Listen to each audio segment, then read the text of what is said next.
생존 우선순위 서바이벌 프라이어리티 2025년 6월 20일자를 진행하겠습니다. 구독, 좋아요 부탁드립니다. 오늘 편집 내용입니다. 역대 정부 비탄감 정책 살펴보니 재원 도덕적 해이 문제, 123만 명 빚 없애주고 나랏돈 20조 뿌리기, 재정 건전성 불안, 이스라엘 이란 핵시설 폭격, 인명피해 및 방사능 누출 없어, 국방장관 정보수장 밀렸다, 트럼프 사로잡은 이란 강경파 몇몇, 집도 가족도 잃었다, 이란 사상자 2,000명 육박, 중국발 천하대란 시진핑의 몰락 시작되나, 미국 국방부, 한국 등 아시아 동맹도 GDP 5% 수준 국방비 지출해야 이것을 기회로 국방을 더 강화하며 미군 주둔 비용 다 부담하겠다고 선언하라.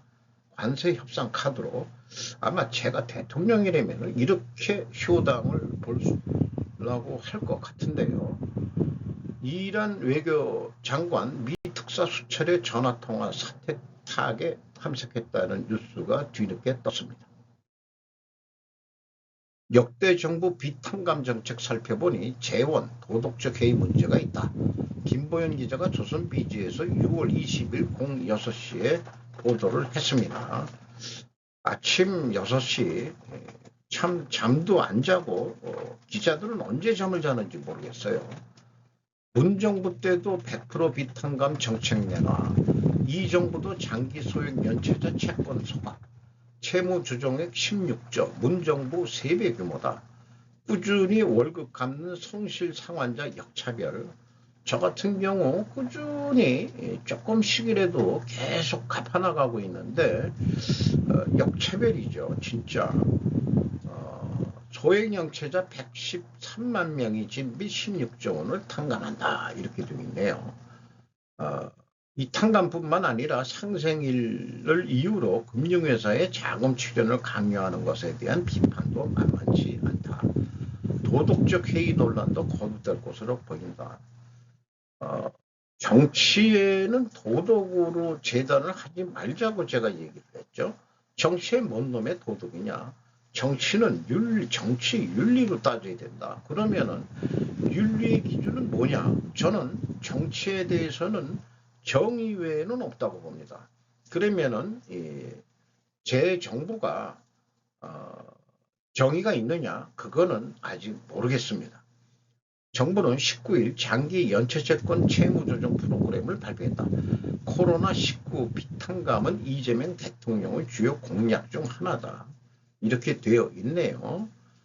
그동안에 쭉 정부에서 이루어졌던 주요 비탄감 공약들, 윤 정부 때는 코로나 피해 소상공인 채무탕감을 했는데 새출발 기금 조성해서 재무 원금 60에서 80%만 감면하는 거, 최대 10년 분할 상환, 그게 없애준다는 것은 아니죠. 그 원금을 완전히 없애지는 않은데 지금 이재명 정부는 5천만 원 이하 7년 이상 연체 채권을 소각한다 그러니까 원금 90% 감면하고 최대 20년 분할 상환 지원한다.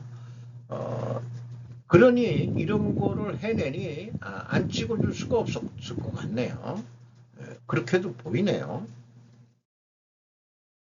123만 빚 없애주고 나랏돈 20조 뿌리기, 재정 건전성 불안. 전세원, 박정경 두 기자가 문화일보에서 6월 20일 오후 12시에 보도를 했습니다. 새 정부 30.5 규모 2차 추경 예산 확장 재정으로 정책 방향 수정, 국가 채무 사상 첫 1,300조 원 돌파. 우리 개인 같아서는 1조 원이라는 규모가 감이 안 옵니다. 감이 안 와요. 1억 원이 되면은 어느 정도 크기다 이렇게 이해가 되지만은 나라 부채가 1,300조 원을 넘어섰다. 연간 정부 예산이 제 기억으로는 670조 원인가 그런데 2배 이상 아닌가요? GDP의 몇 프로 20불이 안 된다고 주장하지만은 GDP가 아니고 이 정부 예산 대비로 해야 맞다고 봅니다.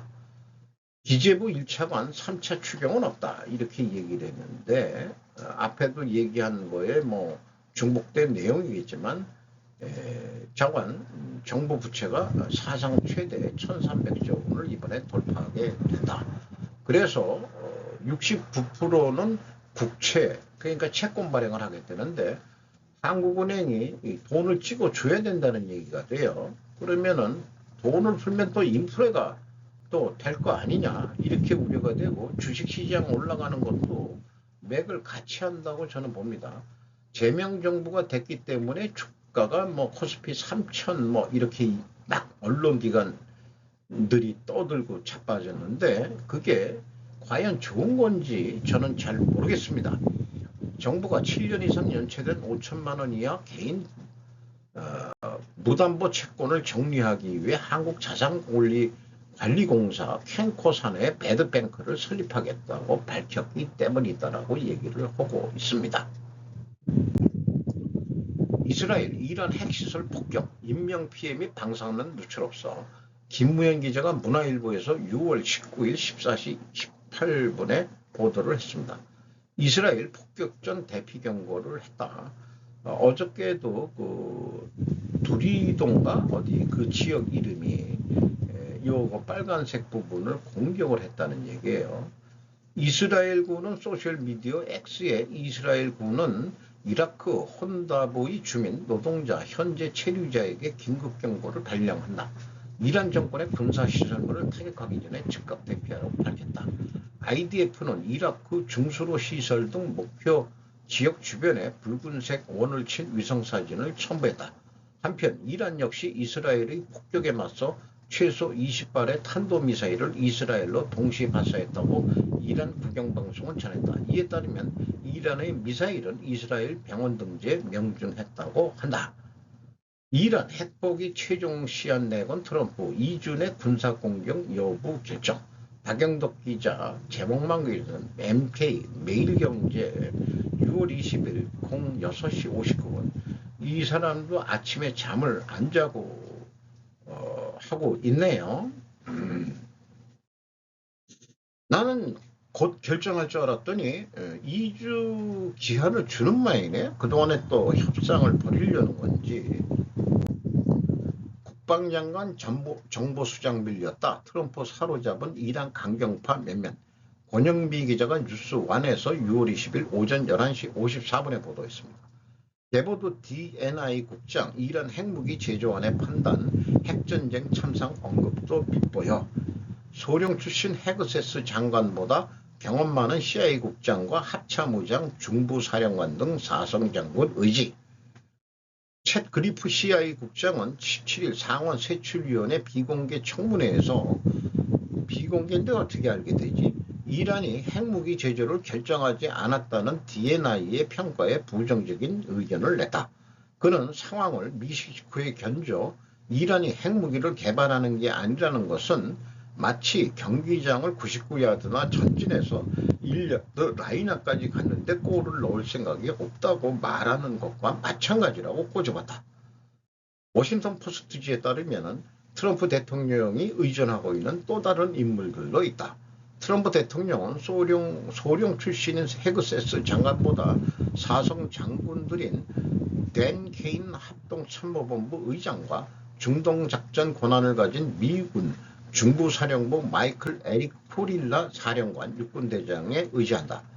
프릴라와 케인이 트럼프 대통령과 군사적 옵션 논의를 주도하고 있다는 것이다. 한 관리는 트럼프가 헤그세스와 그의 국방부 팀을 대체로 피한다면서 아무도 헤그세스와 대화하지 않다고 전했다. 이런 것들은 미국 국내에 분란이 있다는 식의 뉘앙스를 비치면서 약간 좀 비꼬는 언론 보도 자세인 거로 해석이 되죠. 그 국방장관은 다른 측면에서 역할을 하고 있을 겁니다. 집도 가족도 잃었다. 이란 사상장 2000명 육박. 디지털타임즈 박영서 논설위원이 6월 19일 오후 6시 21분에 보도한 내용입니다. 이스라엘-이란 무력 충돌 피해 규모가 걷잡을 수 없이 커지고 있습니다. 특히 이란의 사상자 수는 2,000명에 육박했고 앞으로 계속 늘어날 것으로 우려됩니다. 전면전까지 거론되는 등 긴장은 한층 고조되고 있지만 무력 충돌은 갈수록 격화되고 있지만 아직까지 양측 모두 외교적 대화에는 나서지 않고 있습니다. 국제사회가 빨리 외교적 개입과 인도적 지원 방안을 모색해야 한다는 목소리도 커지고 있다. 살기 위해 국경 넘는다. 터키로 피난하는 이란 국민들, 파키스탄 쪽으로도 간다는 얘기가 있고요. 우리는 여전히 죽어가고 있다. 잊혀지는 가자지구. 이란 쪽으로 관심도가 돌아가니까 가자지구도 지금 여전히 죽어가고 있는데 물러서지 않는다. 미 전역으로 번지는 반 트럼프 시위도 또한 제목만을 소개해 봅니다. 저는 이란이 이번에 항복 선언을 받아내가지고 결국은 중국을 옥죄는 그런 전략, 호위 전략으로서 이란은 핵 포기를 하고서 정권 교체가 일어나야 된다는데 동의합니다. 그래야 동아시아가 좀 더 안정화되는데 중동이 해결이 되면은 미국의 전력은 다시 아태평양 중에서 동아시아 쪽으로 급격히 선회할 것입니다. 중국발 천하대란 시진핑의 몰락 시작된다. 남문희 편집위원이 시사인에서 6월 20일 아침 7시 49분에 올린 글이네요. 요거는 천천히 읽어보도록 하겠습니다. 지난 5월 중국 공산당 중앙정치국 비밀 확대회의 이후 시진핑 주석이 실권을 잃고 꼭두각시로 전락했다는 해석이 나온다. 시진핑이 추출된 이후 암투가 격화될 가능성도 점쳐진다. 중국 군부 최고위층의 갑작스러운 낙마와 실종, 사망 이야기는 어제 오늘의 일이 아니다. 그럴 때마다 중국에서 과연 무슨 일이 일어나고 있는지 시진핑 국가주석의 권력은 유지되고 있는지 의문이 쌓이곤 하다. 시진핑 주석이 사실상 권력을 상실했으며 당과 군 권력은 후진타오 전 총석이, 원자바오 전 총리 등 공산당 원로와 장유사 당 중앙군사위원회 제1부주석 등 반대파 군부에게 장악됐다는 것이다. 지난해 11월 28일 마오화 중국 중앙군사위원회 겸 정치공작부 주임이 기율 위반 혐의로 정직 상태에서 조사 중이라고 발표. 시진핑 주석의 푸젠성 인맥인 푸젠방 일원으로 중국군 인사를 총괄하는 사실상 시 주석의 군부대리인이 낙마했다는 것. 더불어 푸젠방의 일원인 호이둥 중앙군사위원회 부주석이 3월 11일 전임대 직후 체포돼 조사를 받던 중 5월 초 자살로 생을 마감. 중부 내부 소식을 인용해 반대파 군부에 의한 시진핑의 몰락이 시작됐다는 다소 충격적인 소식. 시진핑이 이미 군권을 상실했으며 이들과 손잡은 후진타오, 원자바오 등 1942년 생당 원로 3인에 의해 당의 주도권까지 상실해가는 과정이라고 한다. 시진핑 거치 논의한 중앙정치국 확대회의. 지난 5월 14일 공산당 중앙정치국은 기존 25인의 정치국위원회, 공산당 원로 퇴역군 장성 전직 상무위원과 고위 간부들까지 참여한 정치국 확대회의를 비밀리에 개최.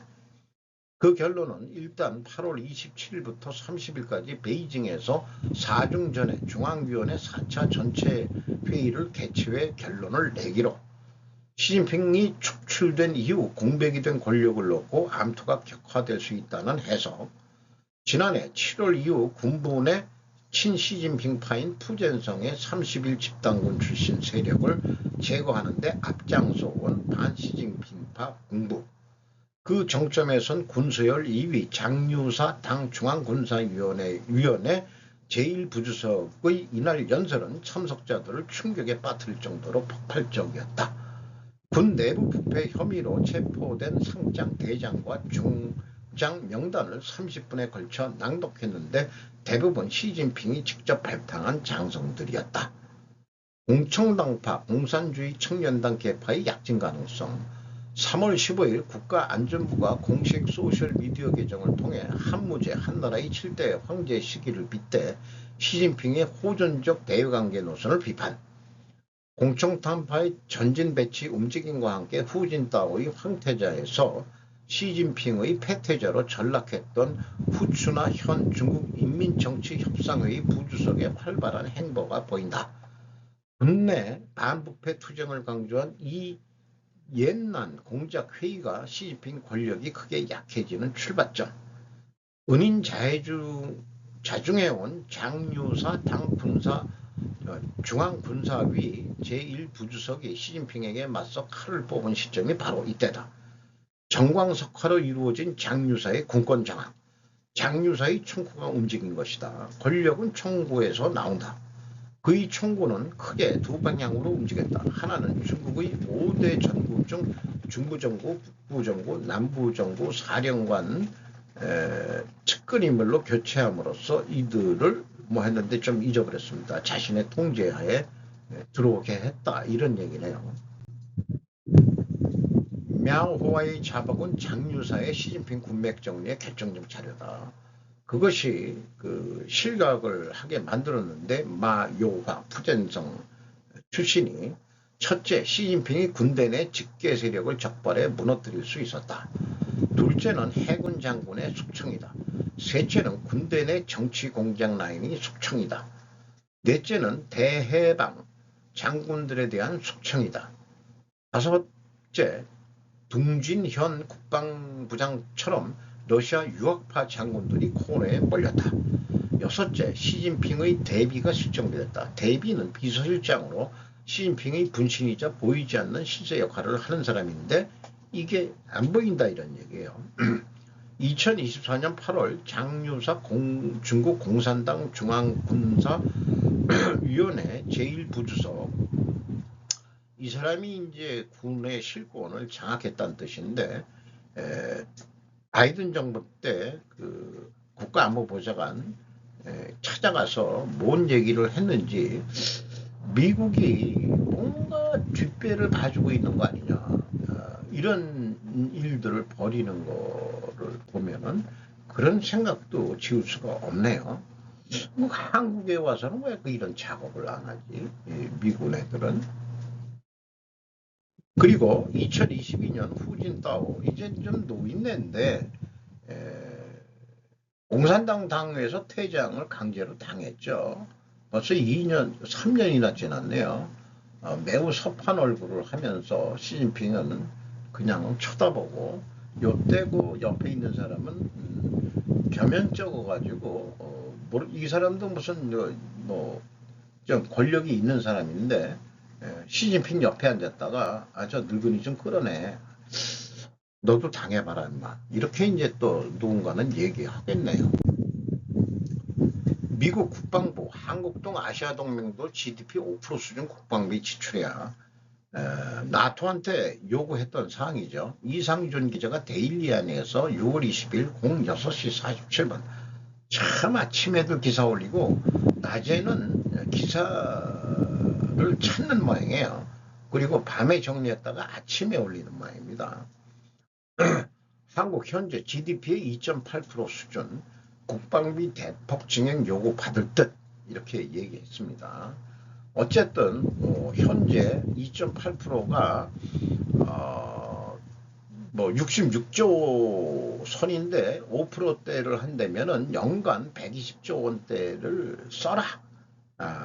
거기에는 미군 주둔비도 집어 넣어야 될 거라고 저는 생각을 해요. 어쨌든 헤그세스 장관은 우리 모두의 동맹국들이 나가야 할 국방 지출의 새로운 기준을 갖게 됐다. 이렇게 자기네가 요구해놓고 새로운 기준이 갖게 됐다는 식의 표현. 영어식 건방짐의 표현이겠죠. 객관화시키는, 자기네들이 주관적으로 요구해놓고 객관화시키는 작업. 요게 맞는 표현인지 모르겠습니다만 펜타곤 참 굳이 넓네요. 가운데 정원이 있어가지고 전실 때 여기 와서 노다거리는지 어디서 노다거리는지는 모르겠습니다만은 어쨌든 미국 힘을 보여주는 펜타곤의 그 상징, 오각형 별은 무슨 별이 상징하는지 모르겠지만 어쨌든 이런 거 봤을 때 제가 만약에 대통령이라면은, 아니면 대통령한테 말을 전할 수 있는 사람이라면은 이것을 기회로 국방을 더 강화하며 미군 주둔 비용 다 부담하겠다고 선언하라. 그래, 우리 국방 산업을 더 발전시키면은 방위 물자도 더 수출할 수 있을 거고요. MRO, 유지보수 이런 것도 더 해가지고 기본적으로 짱짱하게 우리가 경제 유지를 할 수 있을 것으로 저는 봅니다. 그러므로 미군 주둔비 우리가 다 댈게. 빼지 마, 빼지 마.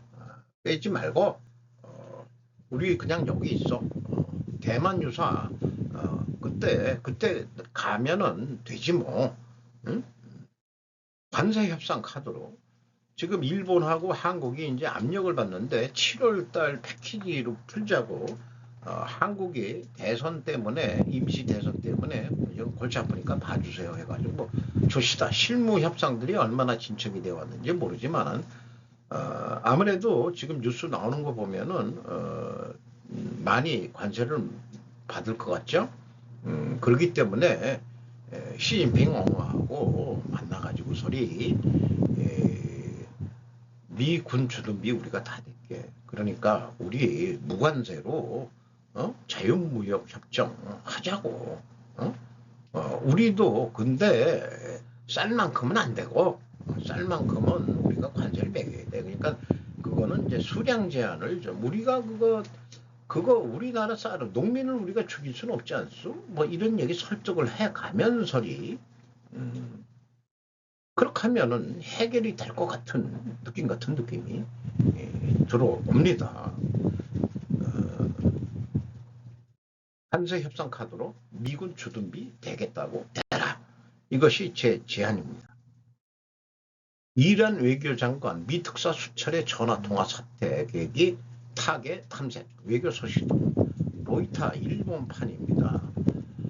파리사 하프제이 존 아이리시라는 사람이 두바이 갤러리 두 군데서 두 사람 이름이네요. 존 아이리시, 그 다음에 파리사 하페제이, 두 사람이네요.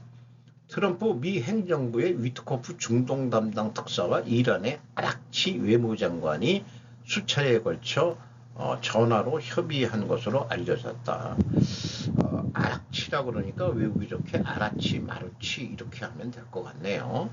외교관 3명이 로이터에 밝혔다. 이스라엘에 의한 이란 공격을 둘러싸고 위기의 타개를 찾기 위해서 보여진다. 이들에 따르면 아라구치 외무장관은 이스라엘이 공격을 멈추지 않는 한 이란은 협상에 복귀하지 않을 것이라고 말했다.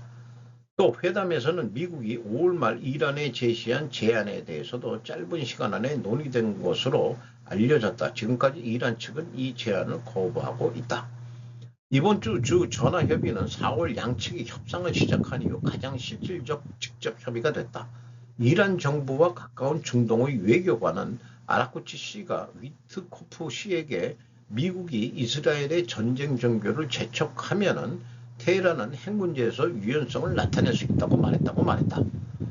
또 유럽의 외교관은 아라쿠치 씨는 위트코프 씨에게 이란은 핵 협의에 복귀할 용의가 있지만 이스라엘이 폭격을 계속하는 한 복귀는 할 수 없다고 말했다. 이렇게 생긴 사람이네요. 아라치 외교 장관이네요.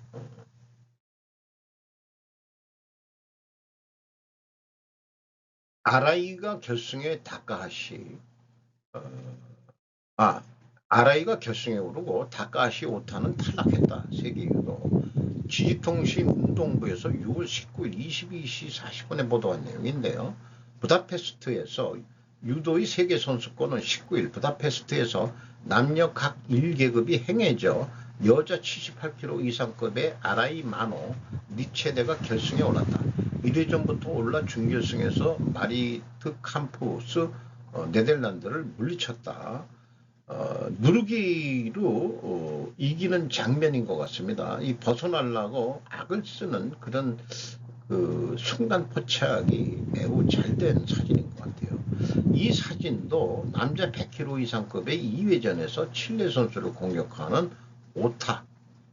근데 오타는 또 탈락했다고 그러네요. 어쨌든 초장에는 이거 순간 포착의 그 자세를 보니까 오른발이 좀 들려 있죠. 이걸 보면은 이게 업어치기가 아니고 허리뛰기로 화려한 기술로 허리뛰기로 맺혀가지고 넘기는 장면입니다. 이게 허리뛰기 걸려들면은 아주 그 업어치기 이상으로 화려하게 공중에 떠서 떨어지는데 제대로 낙법을 해야 될 거예요. 멋있는 한 것입니다. 왕년에 저도 좀 해봤기 때문에 좀 알죠. 그 낙법이 중요하죠. 몸을 안 다치게 하는. 그래서 한 컷 그냥 잡아봤습니다. 좋은 하루 되십시오. 굿아이.